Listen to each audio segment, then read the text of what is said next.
Morning students, मैं doctor तृप्ति विजयवर्गीय अपने YouTube channel पर आप लोगों का वेलकम करती हूँ। जैसा कि इस समय हम कंज्यूमर बाइंग के क्लासेस ले रहे हैं वीडियोस के जरिए, आज उसी रेफरेंस में डायनामिक ग्रुप पढ़ने के बाद आज बात करेंगे फैमिली और रेफरेंस ग्रुप की। बहुत इंपॉर्टेंट टॉपिक है, बाइंग पर इसका डायरेक्ट असर आता है। जैसा कि हमने कहा, ग्रुप क्या होता है? ग्रुप होता है कॉमन गोल पे अगर कुछ लोग मिल करके अगर अपना एक कलेक्टिव साउंड बना लेते हैं, दैट इज द ग्रुप। अब इसी को थोड़ा सा और आगे बढ़ाते हैं, ये फॉर्मल और इनफॉर्मल दोनों हो सकता है। अब यहाँ पे जो फैमिली होती है वो तो होती है इनफॉर्मल ग्रुप, और जो रेफरेंस ग्रुप होता है वो फॉर्मल और इनफॉर्मल दोनों होता है। ये बिल्कुल क्लियर दिमाग में रहना चाहिए कि रेफरेंस ग्रुप फॉर्मल और इनफॉर्मल दोनों होता है, जबकि फैमिली में हम इनफॉर्मल ग्रुप को काउंट करते हैं। अब जरा इसी को हम आज क्लास में शुरू करते हैं, डिटेल में समझने की कोशिश करते हैं। Let's start the class. Okay, yes. अब बात कर रहे हैं, ग्रुप हो गया। ग्रुप क्या है? ग्रुप ऐसे की जो एक कलेक्शन ऑफ पर्सन हो गया। अब उसको थोड़ा सा आगे बढ़ा देते हैं, रेफरेंस ग्रुप क्या है? तो रेफरेंस का यहाँ मतलब समझ लो। रेफरेंस का मतलब है हम जैसे किसी चीज को रेफर करते हैं या कंपेयर करते हैं, that is the reference group. तो अगर रेफरेंस ग्रुप और उससे आगे बढ़ेंगे तो हम फैमिली को भी ग्रुप समझ सकते हैं। तो जरा रेफरेंस ग्रुप की बात समझो। रेफरेंस ग्रुप क्या है? Serves as a point of references. Reference group वो ग्रुप होता है जिसकी वजह से कोई कंपैरिजन कर सकते हैं, हम रेफरेंस कर सकते हैं फॉर एन इंडिविजुअल, किसी एक व्यक्ति का, in the formation of either general और द स्पेसिफिक वैल्यूज, एटीट्यूड और बिहेवियर। हम किसी एक व्यक्ति के वैल्यूज को, उसके एटीट्यूड्स को या उसके बिहेवियर को हम किसी और के साथ कंपेयर अगर करते हैं और हम ये मानते हैं कि इस व्यक्ति के पर्सनैलिटी पे या उसकी वैल्यूज पे या उसके एटीट्यूड्स पे उसका असर है, that is the reference group. अब वो रेफरेंस ग्रुप कोई भी हो सकता है। वो मेरे वर्किंग में काम करने वाले मेरे साथ के लोग हो सकते हैं, वो मेरे फ्रेंड्स हो सकते हैं, वो मेरे सोशल क्लास हो सकती है, वो मेरे सेलिब्रिटीज जो होते हैं जिनको हम इनडायरेक्ट रेफरेंस ग्रुप कहते हैं, जिनसे मेरा फेस टू फेस इंटरेक्शन नहीं होता, वो सब लोग हो सकते हैं। बहुत सारे लोग हो सकते हैं रेफरेंस ग्रुप में।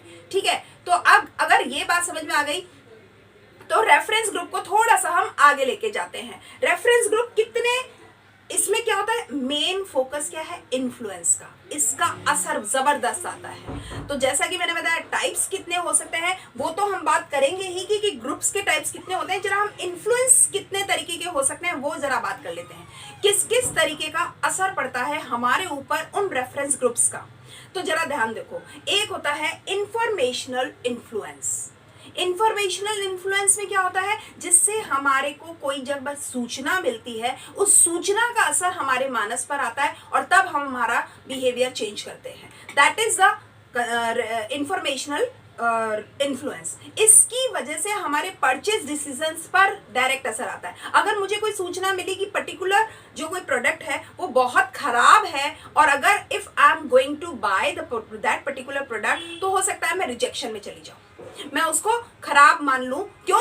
क्योंकि मुझे सूचना मिली है। तो ये मेरे परचेज डिसीजन पर डायरेक्ट असर आया है। अगर ये सूचना अच्छी मिली होती तो मैं खरीद ले सकती थी, और अगर मेरे को इसके अगेंस्ट में मिली है तो मैं रिजेक्शन पे जा सकती हूँ। एक होता है नॉर्मेटिव इन्फ्लुएंस। नॉर्मेटिव इन्फ्लुएंस का मतलब होता है जिसमें किसी कंफर्म करते हैं किसी नॉर्म्स के साथ में, किसी वैल्यूज के साथ में हम उसे कंफर्म करते हैं in order to belong to that group, जिसके साथ ये रिलेट करता है। जैसे अगर मैं बात करूं कि कोई स्टेशनरी का मैटर है, कोई बुक का मैटर है, मान लेते हैं मैं एक बुक खरीदने वाली हूं, तो जो लोग बुक लवर्स हैं मैं उनसे जरा पता करूंगी कि जरा बताइए कि ये बुक कैसी है।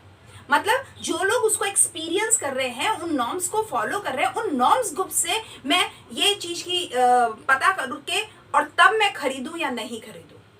जैसे कई बार आपने सुना होगा कि हम अगर मैं कोई घर प्लान कर रहे होते हैं, घर खरीदना या कोई गाड़ी खरीदना प्लान कर रहे होते हैं, तो जिस ब्रांड की हम गाड़ी या जिस मॉडल की हम गाड़ी खरीद रहे होते हैं, जो लोग उस मॉडल की गाड़ी को कैरी कर रहे होते हैं, हम उनसे जरा बात करते हैं और इन्फॉर्मेशन गैदर करते हैं कि ये गाड़ी की मेंटेनेंस कैसी है, फंक्शन कैसा है, परफॉर्मेंस कैसी है, माइलेज क्या है, वगैरह वगैरह वगैरह। फिर हम अपने परचेज डिसीजन कंफर्म करते हैं। इसको बोलते हैं नॉर्मेटिव ग्रुप। इन्फ्लुएंस। अब होता है आइडेंटिफिकेशन इन्फ्लुएंस। आइडेंटिफिकेशन इन्फ्लुएंस में क्या होता है, जब हम किसी चीज को आइडेंटिफाई करते हैं किसी की वैल्यूज के साथ या किसी के बिहेवियर के साथ में, तब हम इसे आइडेंटिफिकेशन ग्रुप कहते हैं। यानी अरे हाँ ये उसने भी लिया हुआ है, आइडेंटिफाई कर रहे हैं हम, हाँ ये तो उसके पास में भी है, उससे पता करते हैं। तो जब हम आइडेंटिफाई करते हैं या हम इंटर रिलेट करते हैं, उसको हम कहते हैं आइडेंटिफाइड इन्फ्लुएंस। ठीक है, अब अगर हम बात करें क्या क्या चीजें असर डालती है इस रेफरेंस ग्रुप पे, बहुत सारी चीजें असर डालती हैं। जैसे आप अवेयर कितना हो, बहुत इंपॉर्टेंट चीज है इंडिविजुअल अवेयरनेस का। किसी प्रोडक्ट या ब्रांड के बारे में आपकी अवेयरनेस क्या है, आपको इंफॉर्मेशन क्या मिलती है, उस इंफॉर्मेशन के बारे में आप कितने अवेयर हो पाते हो, या कि कौन सी अपॉर्चुनिटीज को आप ग्रास्प करते हो, कौन सी अपॉर्चुनिटीज को आप मिस करते हो, इन चीजों का बहुत असर आता है। इसके अलावा हम एटीट्यूड्स या बिहेवियर जो फॉलो करते हैं उस पर हमारे लोगों का कितना असर आता है, जो हमारे नॉर्म्स ग्रुप्स हैं उनका हमारे पर कितना असर आता है, और हमारे लॉ के हिसाब से हमारे जो रूल्स हैं रेगुलेशंस हैं वो क्या कहते हैं किसी प्रोडक्ट या सर्विसेज के बारे में कि उसे खरीदना चाहिए या नहीं खरीदना चाहिए। जैसे हम कहें कि पब्लिक इंटरेस्ट में या पीपल अवेयरनेस या जो आम जनता का कैंपेन चलता है उसको अवेयर करने के लिए, उन सारी चीज़ों का हमारे पर बहुत असर आता है कि हम इन चीज़ों से प्रभावित होंगे या नहीं होंगे। तो ये सारी चीज़ें आ जाती है। अब जरा बात करते हैं ग्रुप्स के टाइप्स के। कितने तरह के रेफरेंस ग्रुप हो सकते हैं। देखो, फ्रेंडशिप ग्रुप हो सकता है, शॉपिंग ग्रुप यानी जिनके साथ में मैं मार्केटिंग करती हूँ वो ग्रुप, वर्क ग्रुप यानी जहाँ पे मैं काम करूँ वहाँ के लोगों के साथ उठना बैठना होता है, उनकी पसंद नापसंद, वो किस तरह की चीज़ें कैरी करते हैं, किस तरह से वो उसको खरीदते हैं, कहाँ से खरीदते हैं, किस बजट पर खरीदते हैं, वो सारी चीज़ वर्क ग्रुप से आती है। वर्चुअल ग्रुप हमारे जो इंटरनेट के माध्यम से या जो हम ग्लोबलाइज्ड हुए हुए हैं उस माध्यम से जो डिजिटलाइज पर्सनैलिटी हैं जो हमारे साथ में जुड़ी हुई हैं या हम उनसे जुड़े हुए हैं, वो वर्चुअल ग्रुप होता है। वो आपका फेसबुक फ्रेंड्स लिस्ट भी हो सकती है, कुछ और भी हो सकता है। तो सोशल मीडिया पर जब हम जुड़ करके लोगों के साथ कनेक्ट होते हैं उस ग्रुप को हम वर्चुअल ग्रुप कहते हैं। इसका भी हम पर बहुत असर आता है। ऐसे ही ब्रांड ग्रुप, यानी अगर मैं मान लीजिए लैक्मे का कोई प्रोडक्ट यूज करती हूँ या रेवलॉन का कोई प्रोडक्ट यूज करती हूँ तो लैक्मे का एक ग्रुप बना हुआ होगा, रेवलॉन का एक ग्रुप बना हुआ होगा, तो वो ग्रुप भी हमें असर डालता है। किसी पर्टिकुलर ब्रांड का या कंपनी का ग्रुप होता है। ऐसे ही कंज्यूमर एक्शंस, जो लोग अपना काम कर रहे हैं, कंज्यूमर एक्शन है, लोगों के जो यूज कर रहे हैं और उनका क्या एक्शन है, उस तरीके के भी ग्रुप्स होते हैं। उनसे हम जब जुड़ते हैं तो हम पर इस बाइंग पर डायरेक्ट असर आता है। ऐसे ही होता है एक सेलिब्रिटी का। सेलिब्रिटीज में बहुत सारे लोग होते हैं। जैसे सेलिब्रिटीज हमने ये कह दिया कि जिनके पास नेम है और फेम है वो सब सेलिब्रिटीज हैं। आप देखेंगे जब एड आते हैं उसमें भी वो सेलिब्रिटीज 4 तरीके के रोल प्ले करते हैं। जैसे टेस्टिमोनियल हो सकते हैं, एंडोर्समेंट हो सकता है, एक्टर्स हो सकते हैं या स्पोक्स पर्सन हो सकते हैं। अब देखो टेस्टिमोनियल क्या होते हैं, वो लोग वो होते हैं जो कोई चीज को वो पर्सनल यूज करते हैं और यूज करने के बाद में वो अपील करते हैं, वो अटैच करते हैं उस चीज को, उस एक्सपीरियंस को या उस प्रोडक्ट की क्वालिटी को।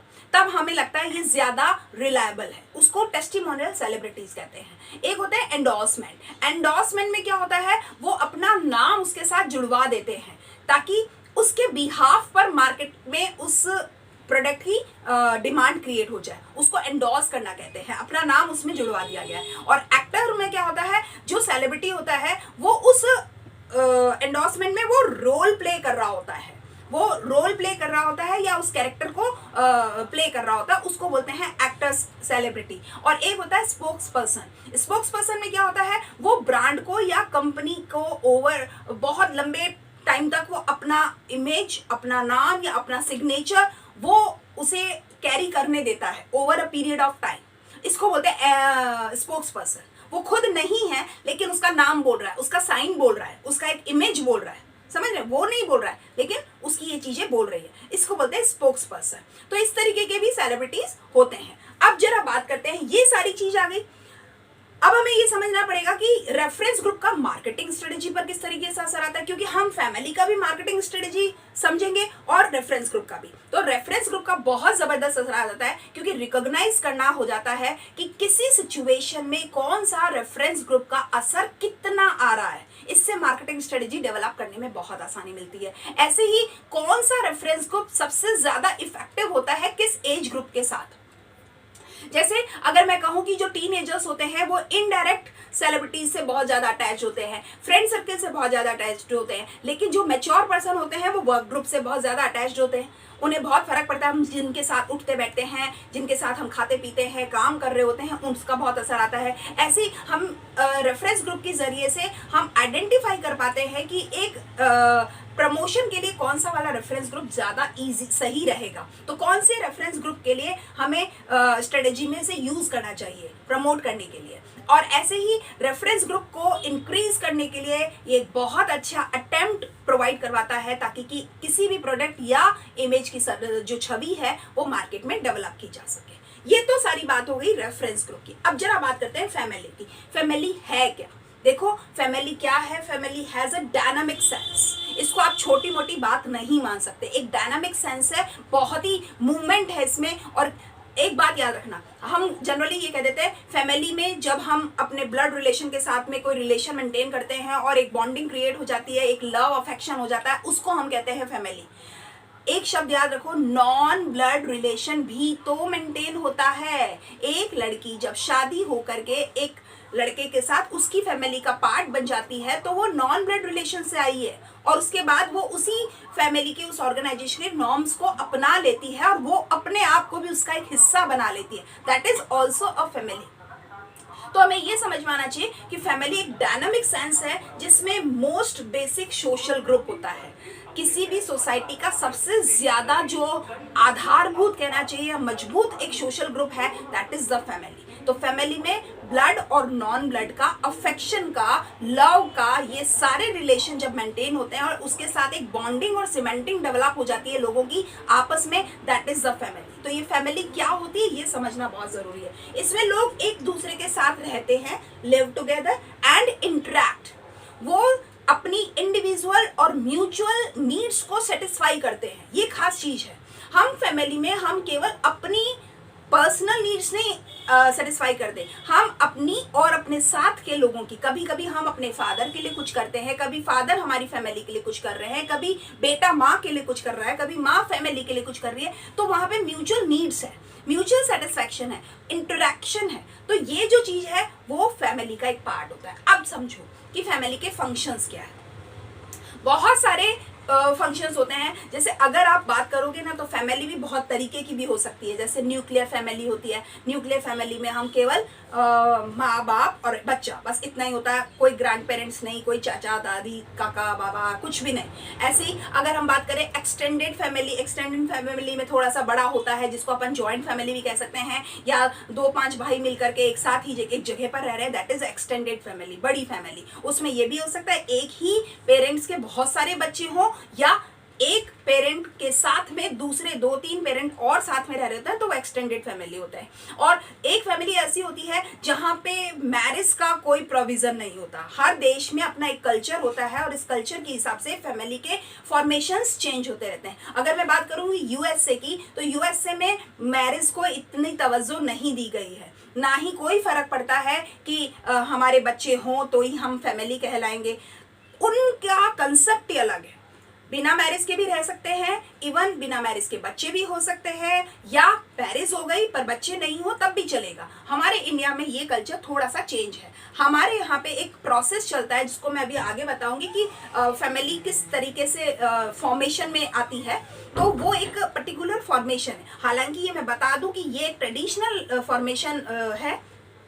आज के जमाने में ट्रेडिशन के साथ साथ मॉडिफिकेशन भी हो गया है। तो वो कैसे हो गया वो जरा बात करेंगे। सबसे पहले ये पढ़ लेते हैं कि क्या फंक्शन प्ले करती है एक फैमिली। फैमिली में हमें इकोनॉमिक वेलबींग होती है। आज हम फैमिली के साथ में हैं तो हमें सोचने की जरूरत नहीं है कि मैं घर में पैसा कहाँ से आएगा। आप सोच के देखो, जब बच्चे होते हैं उन्हें कोई फर्क नहीं पड़ता। अभी लॉकडाउन का पीरियड चल रहा है, बहुत सारी फैमिली में बहुत सारी क्राइसिस हैं, पर most of the children are not aware about the economic crisis. क्यों? क्योंकि पेरेंट्स हैं, उनकी उन सारी टेंशन को को सोचने के लिए। तो हमारा जो आर्थिक रूप से मजबूती आती है वो फैमिली के बीच में रहकर ही आती है। हम एक दूसरे का सपोर्ट करते हैं at the time of need, right. ऐसी इमोशनल सपोर्ट होता है। अगर हमारी फैमिली के साथ हम रहते हैं तो हमें मानसिक रूप से बहुत सपोर्ट रहता है, संबल रहता है, हम एक दूसरे के साथ होते हैं। और नहीं तो अगर हम अकेले होना तो हम बहुत ज्यादा अकेलापन रह जाएगा और एक हेल्पलेस फील आएगी, जबकि फैमिली के साथ में एक बॉन्डिंग क्रिएट हो जाती है। ऐसे ही सूटेबल लाइफ साइकिल डेवलप होता है।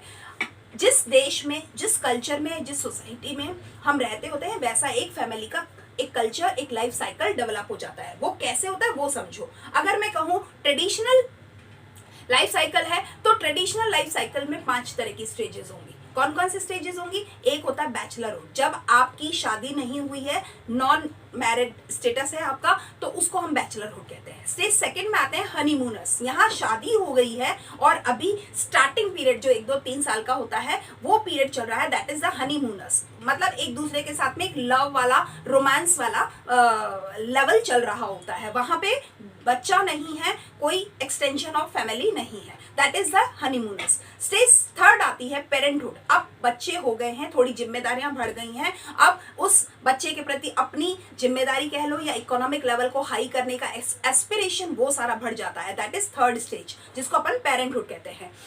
फोर्थ स्टेज आती है पोस्ट पेरेंटहुड, जब बच्चे बड़े हो गए हैं, सेटल हो गए हैं, अपने अपने काम धंधों में लग गए हैं और अब हम थोड़ा सा अकेले हो गए हैं, तो यहाँ ये पोस्ट पेरेंटिंगहुड है। अब बच्चों के लिए हमने सोच लिया, उनकी शादी वगैरह कर दी है और अब हम अपने लिए जी रहे हैं, वो पोस्ट पेरेंटहुड है। और डिसोल्यूशन में क्या होता है, कोई ना कोई एक लाइफ पार्टनर उसकी डेथ हो जाती है और अब हम अकेले जीवन जीने की कोशिश कर रहे होते हैं। ये भी लाइफ साइकिल का एक पार्ट है।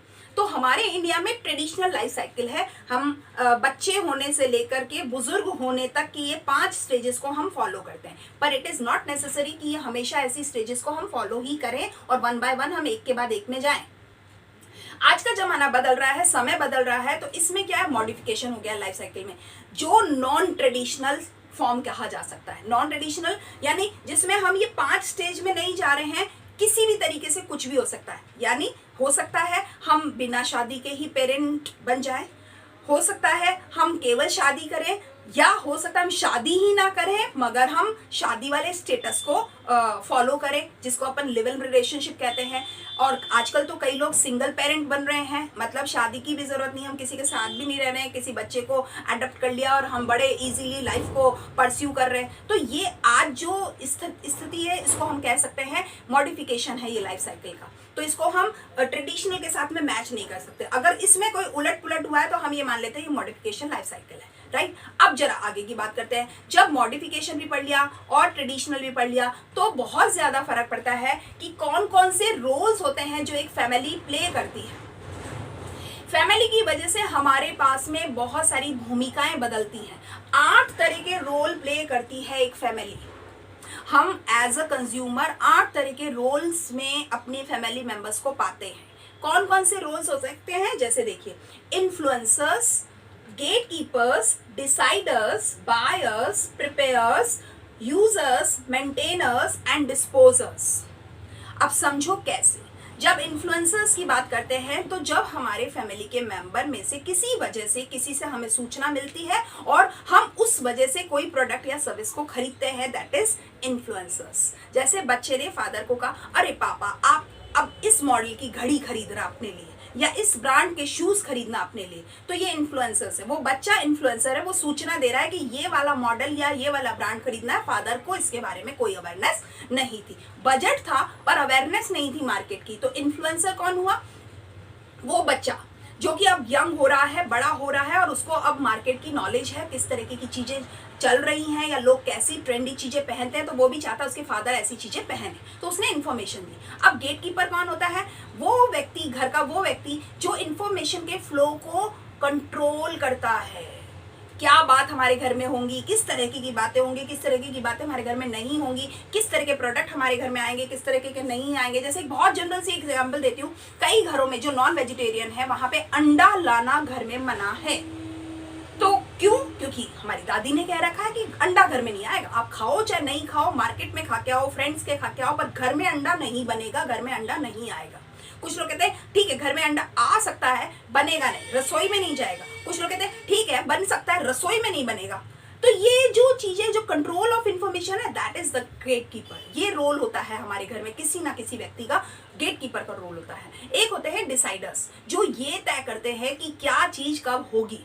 यानी अगर हम ये कहें कि पावर टू डिटरमाइन, क्या होगा, कब होगा, कैसे होगा, किस तरीके से चीजें होंगी, वो डिसाइडर्स होते हैं। वो डिसाइडर हमारे मदर भी हो सकती है, वो हमारे फादर भी हो सकते हैं। क्योंकि मोस्ट ऑफ द फैमिली में आप देखेंगे अर्नर तो होता है फादर, पर डोमिनेटिंग जो होती है वो होती है मदर। और कई फैमिली में मदर ही अर्नर है, मदर ही डोमिनेटर है। और कई फैमिली में फादर अर्नर, फादर ही डोमिनेटर। और कई बहुत ही कॉम्बो पैक होते हैं, फादर मदर दोनों म्यूचुअल डिसीजंस लेते हैं। तो वहां के बच्चों को इस चीज का इन्फ्लुएंस होता है कि केवल पिताजी को मोल्ड करने से काम नहीं चलेगा या केवल माँ को मोल्ड करने से काम नहीं चलेगा, दोनों को ही म्यूचुअली सेटिस्फाई करना पड़ेगा, तभी कोई चीज हम खरीद सकते हैं, किसी अगर ऑब्जेक्शनेबल चीज की बात करें तो यहाँ पे डिसाइडर्स जो होते हैं वो कोई भी हो सकते हैं। ऐसे ही होते हैं बायर्स। खरीदेगा कौन? हो सकता है मेरे यूज के लिए मेरा बेटा कोई चीज खरीदे, हो सकता है मेरे यूज के लिए मेरा बड़ा कोई और चीज को खरीदे। तो यहाँ पे खरीदने वाला व्यक्ति बायर है। क्योंकि देखो, हर घर में बाइंग करना अपना एक आर्ट है। हर एक को बाय करना नहीं आता, चीजें बार्गेन करना, सर्च करना, ऑप्शंस देखना, डेवलप करना उन चीजों में, तो वो सारी चीजें हर कोई नहीं कर सकता। तो हो सकता है मेरी पसंद की चीज मेरी सिस्टर खरीद के लाती है, तो वो बायर हो गई। कंजम्पशन मैंने करना है, पर बायर कौन है? मेरी सिस्टर। तो ये घर में एक रोल बायर का भी होता है। अब आते हैं प्रिपेयरर्स।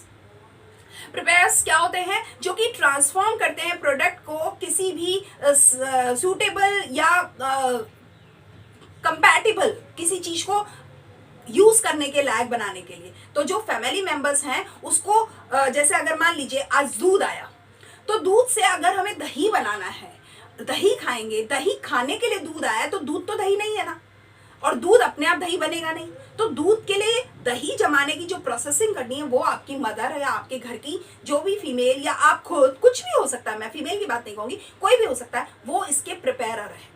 आइसक्रीम बनानी है तो केवल दूध से आइसक्रीम नहीं बनेगी, उसके लिए काम करना पड़ेगा, मेहनत करनी पड़ेगी। तो दूध खरीदने से केवल आइसक्रीम नहीं बनी है। तो ये लोग होते हैं प्रिपेयरर्स, किसी चीज को ट्रांसफॉर्म करेंगे, या जो जिस चीज के लिए हमने किस चीज को खरीदा है तो इसका प्रोसेसिंग करेंगे, तो वो जो प्रिपेयरर्स होते हैं। अब आते हैं यूजर्स, जो लोग एक्चुअली इसको यूज करेंगे। मेरे लिए आपने खीर बनाई, मैंने खीर खा ली, तो बनाने वाले आप हो, खाने वाले हम हैं।